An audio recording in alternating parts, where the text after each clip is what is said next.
Hello, hello, everyone, and Merry Christmas at the time of this recording. Welcome back for another episode of Kanan's Cadence, the show where I talk about my interests, hobbies, and experiences at my own pace with my own rhythm. Like I said before, Merry Christmas. Hope everyone is doing well today. Whatever it is that everyone does for to celebrate the holidays.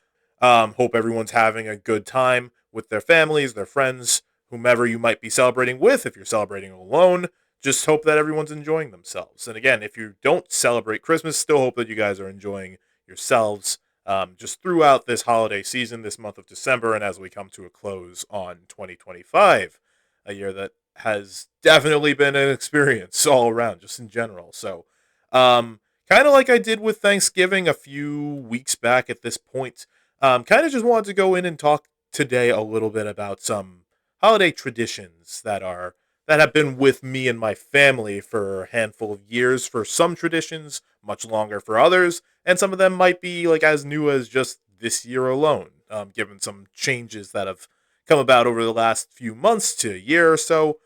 So just a lot of stuff going on because I always like it when Christmas rolls around. The lead up is always, my goodness, it's always beyond stressful.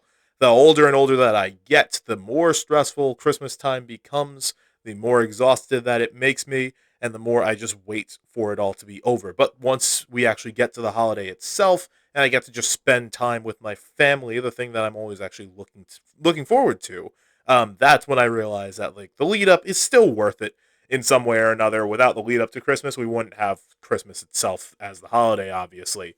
And again, I'm just like I have my gripes, my complaints, and all that type of stuff. But like this time of year still does make me feel good, and I'm just hoping that that's going to continue to be the case down the line as well. So far, so good. Just again, it's stressful. So as far as let me start there actually.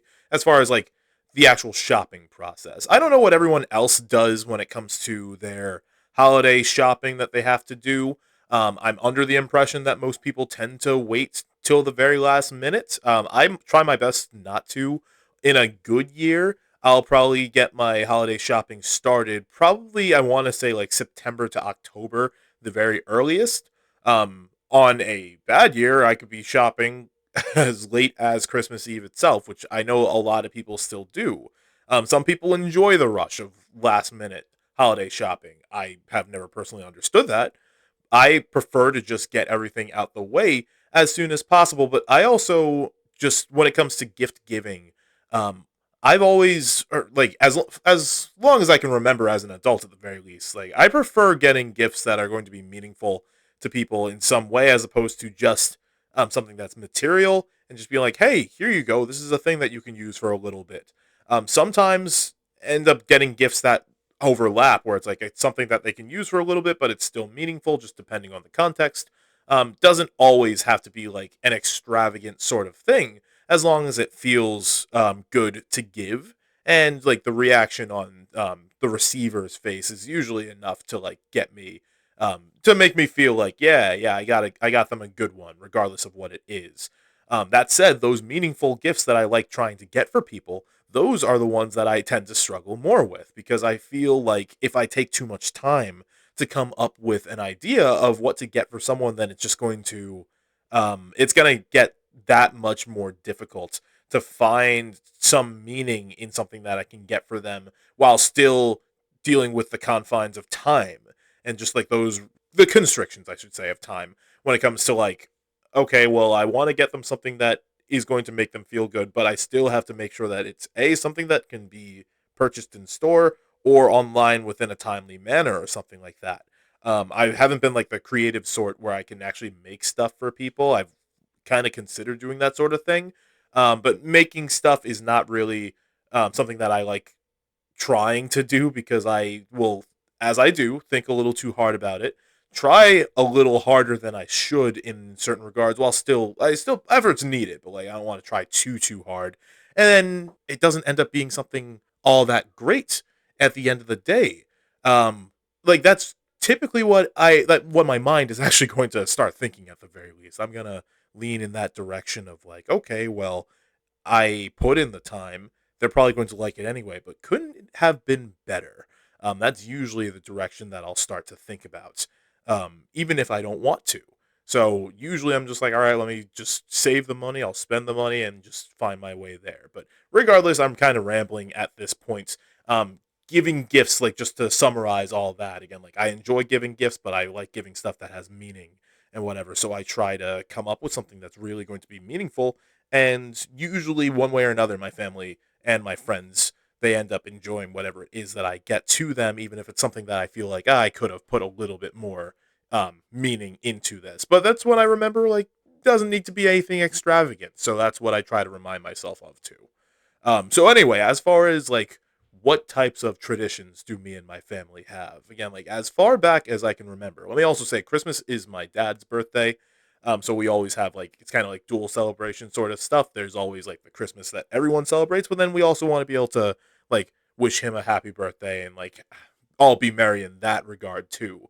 So as far back as I can remember, we always have a particular way of going about it once Christmas Day rolls around. So usually we will just get up in the morning, whatever time it is. Like as old once as I continue to get older, again, like I will choose to get up a bit earlier.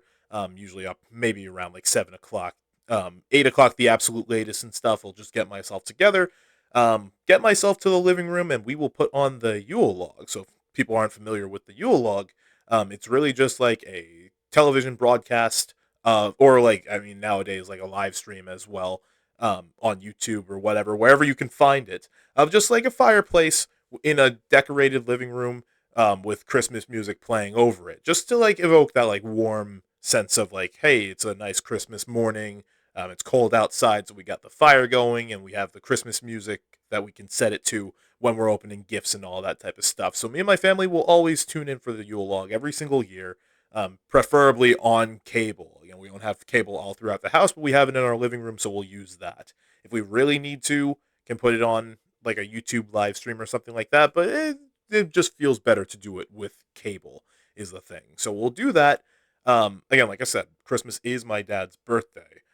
So he works a lot and none of us want to rush him out of bed. He can move at his own pace when it comes to actually getting up in the morning. Now, when I was a kid, when my siblings were kids, we always wanted to just get right to opening the gifts. So, like, the Yule log would start usually between like 8 and 9 a.m. or something like that. We would want to start opening gifts right then and there. That's when I assumed we would do it. But my mom was always like, no, we have to wait for your dad. Like, he's the man of the hour. It's his birthday, all that type of stuff. Let him wake up when he does, let him shower when he does, and then he'll come downstairs, and then we can start opening the gifts. So again, when I was a kid, that felt like an excruciating wait. It just felt like it took way too much time for him to get downstairs, but I was just like, fine, let him have it. It's his birthday. I guess we can wait for him. Sure. My gifts can wait. I was a very, very self centered kid. As I'm saying that out loud, I'm just like, yeah. But at the same time, I feel like any kid would have that sort of thing where it's just like, I have to wait to open my gifts, even if it's like for the benefit of someone else. I want to do that. And the reason why I can say that as well is I realize my little brother nowadays has that type of mentality. That's exactly where he fits in now, where he is like up super early to like look at the tree, just see what gifts there are, and then he'll get himself back to bed. If he happens to sleep at all, because again, I was the same way. I was like, oh wow, like all the presents are under the tree. That's so cool. Santa came, all that type of stuff, and then try to get back to sleep. But I'm so excited to have the morning roll around and open the presents that it actually just keeps me from sleeping. So usually it would end up being an even more grueling wait at that point.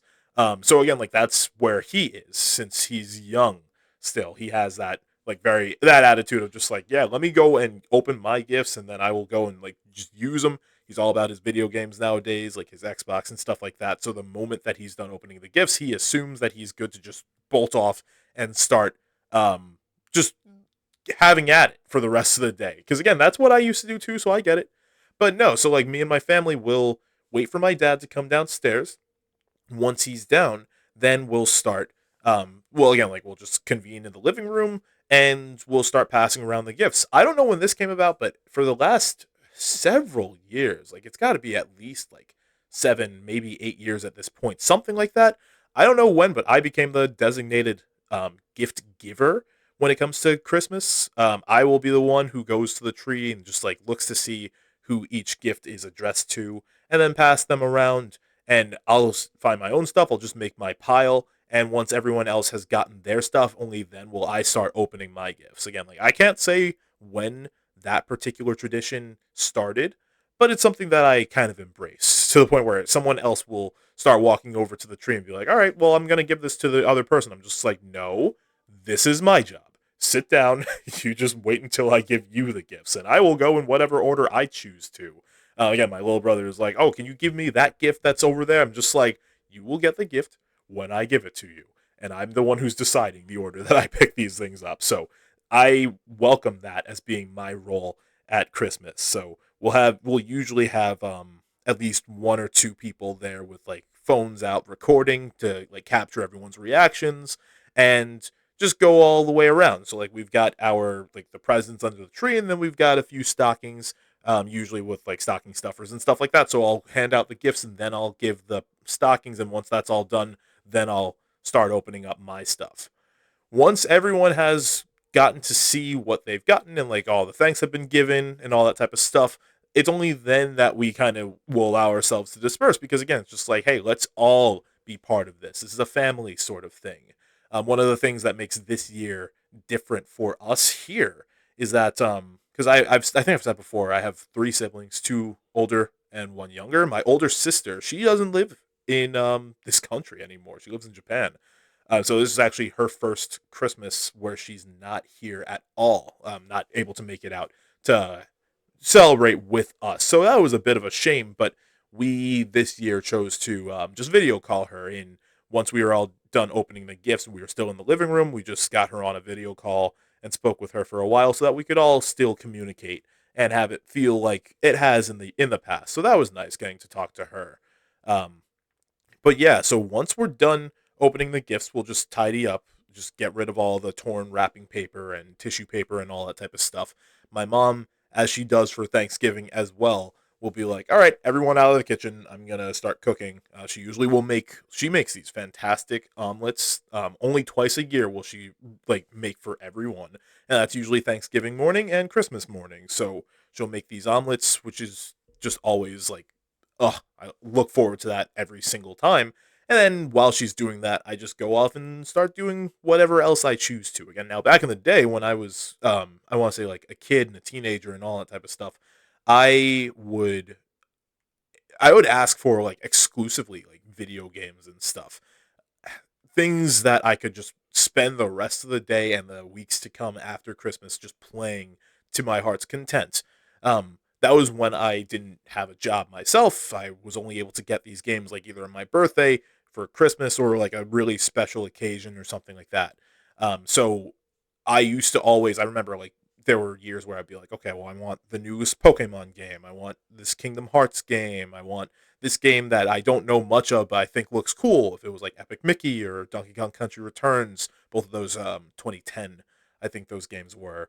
And like, yeah, that was just my thing for a long time. Again, once I got a job and I didn't have to wait for these things to be gifted to me, I started buying my own stuff. So that's when I started becoming tough for people to shop for, or tougher, I want to say, for people to shop for, as they've told me.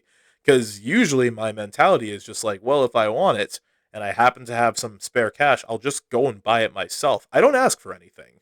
Like, I really don't ask for anything when it comes to even like my birthday. My birthday is only a handful of weeks after Christmas at that. So having the two of the having the holiday and then my birthday like right like basically side by side, it makes it tougher for people who want to get me stuff, because usually if I just wind up with some extra cash or gift card or something, whatever was on my mind, I've probably already gotten. Um, so they have to like, they're always just like, "What can I get you? What do you want?" I'm just like, I don't really want anything. I don't make it easy for people. When I was a kid, and again, I think that this is just a common thing for kids. When I was a kid, like I only cared about, let me say, the stuff that was for me is the thing. I was just like, hey, yeah, like what did I get? What did I get? And I like I don't really look fondly back on that point in my life, even if I'm just like, yeah, I was a kid, I was growing up and all that type of stuff. But I much prefer gift giving at this point. Like receiving stuff, I'm just like, people can get me anything and I will be like completely content with it and like grateful just for the fact that they decided to get me anything, regardless of what it is. That is how I am now. I much prefer giving them a gift to see what their reaction is going to be. And it's always like, it always gives me like, fills me with like a sense of pride, I want to say, when I can get someone a gift and they are like kind of blown away at it. But like, that's the same mentality that gets me into the problem that I was talking about earlier, where it's like, okay, well, I want to get them something that's like meaningful, that they're really, really going to enjoy. But if I think too hard about it, then I could go like days, weeks, months even without coming up with a single idea. And that's when it really starts to get in my way, is the thing. So this year, when it comes to the gifts that I got from my family, I needed to keep it simple because I didn't have a lot of time, didn't have a lot of money, and honestly, there were just enough like stressors in my life and me just being super busy to the point where I didn't have a lot of time to think about um, gifts. Usually, like I said, would like to start my shopping in September and have it not bleed into like the latter half of December. But this year, like all my shopping had to be done within the last 10 days or so because I just had no time beforehand. And when I like before I knew it, I was like, wow, Christmas is in 10 days and I haven't gotten a single gift for anyone in my family yet. So I needed to just like put the pedal to the metal. Um and again, like everyone was appreciative of the stuff that I got them. Like got my older brother a couple of shirts, a couple of One Piece shirts alongside one that I ended up getting for myself. We both were big One Piece fans. Got my dad a John Wick shirt because he's a big fan of that series. Got my mom a nice Bluetooth speaker, a JBL, because she has kind of been wanting something like that for at the very least the last few months. She's brought it up a couple times, so I was like, yeah, why not? And my little brother, he's usually the easiest. His vice lately has been his Xbox. So I was like, all right, well, let me get you Minecraft and let me get you just like a gift card, $15 gift card for just anything else that he wants to get on the shop. He'll probably use it on like Fortnite currency or something like that. But he's usually the easiest to shop for. And again, I was really, really happy to give these gifts to them, even if it was like just simplistic. I wanted to do a little bit more for my dad because it's his birthday. I couldn't come up with like anything like physical to get for him, so I ended up deciding I treated him and my older brother actually to dinner. We had to do the day before Christmas because just like timing with my brother's visit for the holiday. But either way, I was like, I want to treat them to dinner so that I'm not just giving them shirts, which they really like the shirts that I got them anyway. But I was like, yeah, I feel like I can do at least a little bit better for them. So I treated them both to dinner, and that was that was a really nice time. Um, so that's the gift giving process, like portion of Christmas, I want to say. Now, how about the fun traditions? And when I say fun, I mean the good God, like why are we watching this traditions? So when I was a kid, let's start with that. It was always a tradition, Christmas Day and like the days leading up, but Christmas Day especially, for us to watch. Was it Rudolph the Red-Nosed Reindeer and Charlie Brown Christmas? Like those were the ones that I watched all the time when I was a kid because we had them on DVD, and still love those specials nowadays. I, if I can find them, like the DVDs in the house, I'm probably gonna try to watch them before the end of the day today. But so I always got used to this, like, okay, well, every single year for Christmas, gonna watch some sort of like movie or holiday special on the day of. Like, it's cool to watch them throughout December, but like, I need to watch them on the day of. Over the last 7 years, it's become, sorry, 8 years. Wow. It's become a tradition for me and my siblings, and now we've indoctrinated our parents into it as well, and assimilated some friends too. If you haven't heard of it, which most of you probably haven't heard of it, what's called Rhapsody Street Kids Believe in Santa. Now, fair warning, it's a horrible Christmas special, but it's like the best kind of horrible. It is totally normal if you look at it and your eyes feel like they're going to pop out your head. That is a completely normal feeling. It is also fine if you're watching it to be at the halfway point and be like, yeah, but where's the plot? That is totally fine too. I don't want to give too much away in case people want to look into this themselves, but just know that this, again, I will say the title again, Rhapsody Street Kids. That is Rapsittie. Street Kids Believe in Santa. If you want to look that up, it was a quote unquote Christmas special that aired once in 2002. and never aired on cable again. You can easily find it on YouTube. It's been unearthed, and oh my goodness, that is an experience. That's been a tradition for me and my siblings for the last 8 years since the end of 2017. And as much as I feel the urge to resist it each year, Christmas does not feel complete without watching it at this point. That's all that I will say. Look it up, see what you think. If you don't want to watch it, I don't blame you, but I promise you, you will be missing out if you don't watch it. Beyond that, like there is like if I want to talk about like a proper Christmas special that I'll watch every year. I haven't watched it yet this year, but I'm going to before the end of the day today. The Snowman, which was 1982, a fully animated symphonic poem animated special from the UK, I believe. That special is gorgeous. Where Rhapsody Street Kids is, well, again, I'll let you figure that out for yourself.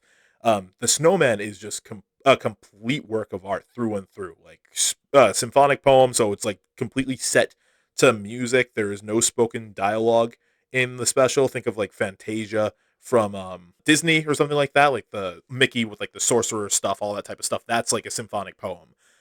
So that's what the Snowman is, and it's fully hand drawn and animated that way. There is only one song with vocals in it, which is like the centerfold of the special. Plays like the 15-minute mark. It's only like 20 something minutes long. So it doesn't overstay its welcome at all, and it's gorgeous. I've been watching that one consistently for the last, I think, 3 years or something. It's again like that one. If you haven't seen it, that really, really is like I can't recommend it enough. Like it's gorgeous. I introduced my family to it and some friends, and they've all kind of said the same sort of thing. So again, just to give my love to that special. Again, it's called The Snowman. Find it on YouTube. It's right there. Doesn't take long to watch, and I promise you, it's worth the watch for sure. Beyond that, there are just a few other things that I would do on Christmas every single year. I tend to watch the original SpongeBob SquarePants Christmas special. This is the 2000, oh god, 2001, 2002, something like that. Like the second season of SpongeBob, they had their first Christmas special. That's the only one that matters. Um, that's a really important one for me to watch consistently. And then like just a lot of like music. Like I will of course put on Christmas music all throughout December, really from the end of November. And again, that's a hill I'm willing to die on. Christmas music starts once Thanksgiving has already rolled around, not before it. But on Christmas Day, there are two particular Christmas songs that I will always listen to. One of them is "The Night Santa Went Crazy" by Weird Al Yankovic. If you don't know that one, check it out, please. Again, you won't regret it. And "The 12 Pains of Christmas," Bob Rivers. Again, if you don't know that somehow, check it out. You won't regret it. Like I think that those two are like those two are staples for me. They always have been. They always will be. And then of course I listen to some like non like comedic Christmas music too. Like I've been listening like looping Lindsey Sterling's two Christmas albums lately, but then I've also been listening to Spyro Gyra, the Christmas music that they've put out. Check that out if you don't know the band and if you don't know their Christmas music. It's beautiful. It's gorgeous. Like you need to check that out. Just add that to like your Christmas playlists, whatever it is that you got to do. High recommend from me. And then of course you got all your classics. Last Christmas by Wham, Wonderful Christmas Time, Paul McCartney. I like putting on Christmas Rappin' by the Waitresses as well. Like that's a good one. I am not an All I Want for Christmas Is You person. Like don't try to push that one on me. I actively steer away from that song. Love Mariah Carey, can't stand that song anymore. But yeah, I mean beyond that, that's pretty much what Christmas is like in the Nelson household. Like that's how it goes every year. For the most part, again, like we've got some changes this year with like family members not being able to be out here, but still being part of it in some way. Showing some of these like wonderful Christmas specials to family members who will thank me later, or not. And that's more likely, but I'm gonna pretend that they're gonna thank me later. Um, and then just again, like seeing the stuff that I used to do when I was a kid, now being done by my little brother. It's like again, like it's like an image into the past for me, and it's always again like just a wonderful feeling. And I'll reach out to my friends and wish them Merry Christmas like all throughout the day. I always look forward to hearing from people, just anyone. Like it's people, it could be people that I see every day, every few months, once a year, or people I haven't heard from in years. I always welcome like those interactions once Christmas rolls around. is the thing. So all of that said, I'm going to wrap up here. I've still got things to do today. I think that my mom is doing a bit of Christmas cooking. I still have some specials that I got to watch again. I haven't watched The Snowman yet. I'm going to check that out. And again, you should too. Promise you, you'll enjoy it. But anyway, once again, everyone, I will say very, very Merry Christmas. Happy holidays to everyone. Again, regardless of what holiday you celebrate, just hope that it's a good month. It's been a good month for you as we're approaching the end of this year. Just hope that everyone continues to enjoy themselves, stay safe, eat a lot of good food, listen to good music, and we will pick it up next week. One last thing that I'll say regarding this, just thanks for listening, especially as I have like super rambly episodes that I continue to post every single week. There are people who have been listening to everything that I put out, and I really, really I can't express how much I appreciate everyone who's listened, especially those of you who, for some reason, decide to listen to me every single week. I don't know that I could do that. I'm glad that you choose to. So, really, really thank you so much. Merry Christmas, happy holidays, and I will catch you in the next episode, everyone. Take care.